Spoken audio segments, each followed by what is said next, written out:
Thank you very much sir. धन्यवाद सभापति जी कि आपने मुझे औद्योगिक संबंध संहिता संशोधन विधेयक 2026 पे मेरी बात रखने का मौका दिया।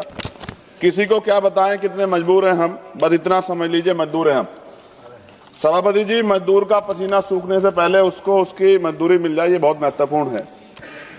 मैं धन्यवाद दूंगा बाबा साहब अम्बेडकर को कि 15 अगस्त 36 को उन्होंने labour party of Indian labour party बनाई और उस मजदूरों की लड़ाई की शुरुआत की।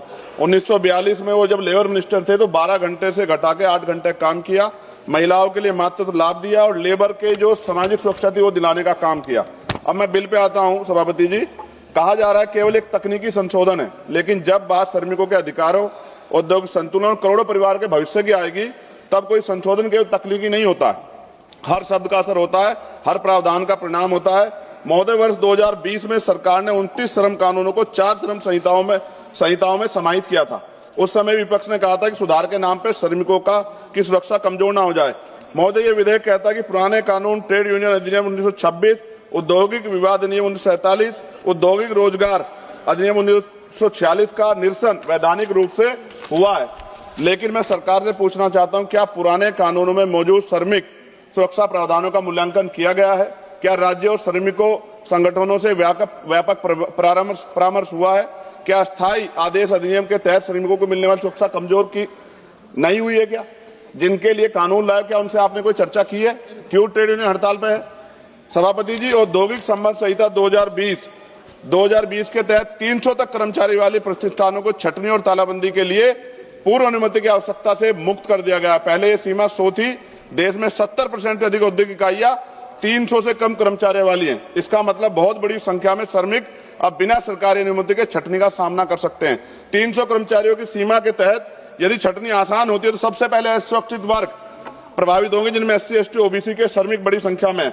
मेरे संसदीय क्षेत्र नगीना में विश्व प्रसिद्ध लकड़ी नक्काशी उद्योग के लिए जाना जाता है। वहां हजारों कारीगर छोटे उद्योगों में काम करते हैं। सभापति जी, श्रमिक व पारंपरिक हुनर से जुड़े इस परिवार इस कानून से प्रभावित होंगे। हमारे क्षेत्र की अधिकांश इकाइयां 50 से 250 इकाइयों कर्मचारियों के बीच हैं। यदि 300 की सीमा के तहत छटनी की अनुमति बिना पूर्व स्वीकृति के दी जाती है तो इन छोटे उद्योग में कार्यरत श्रमिकों की नौकरी की सुरक्षा पर सीधा असर पड़ेगा। यह कानून उद्योगों को हायर और फायर की छूट देता है। सभापति महोदय, देश के औद्योगिक और असंगठित क्षेत्रों में बड़ी संख्या में SC, ST और OBC के श्रमिक कार्यरत हैं।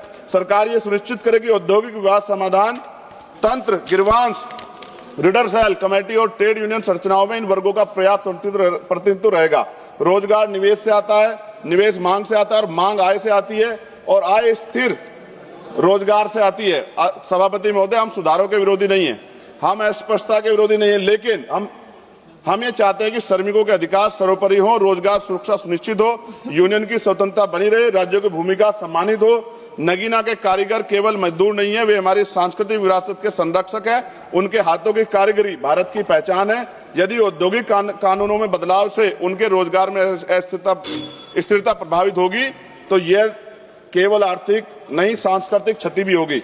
सभापति महोदय, खत्म करते हुए, यदि सरकार वास्तव में श्रम सुधार को समावेशी बनाना चाहती है तो यह सुनिश्चित करना होगा कि SC, ST और OBC श्रमिकों को सामाजिक सुरक्षा, बीमा, पेंशन और न्यूनतम वेतन का पूर्ण संरक्षण मिले।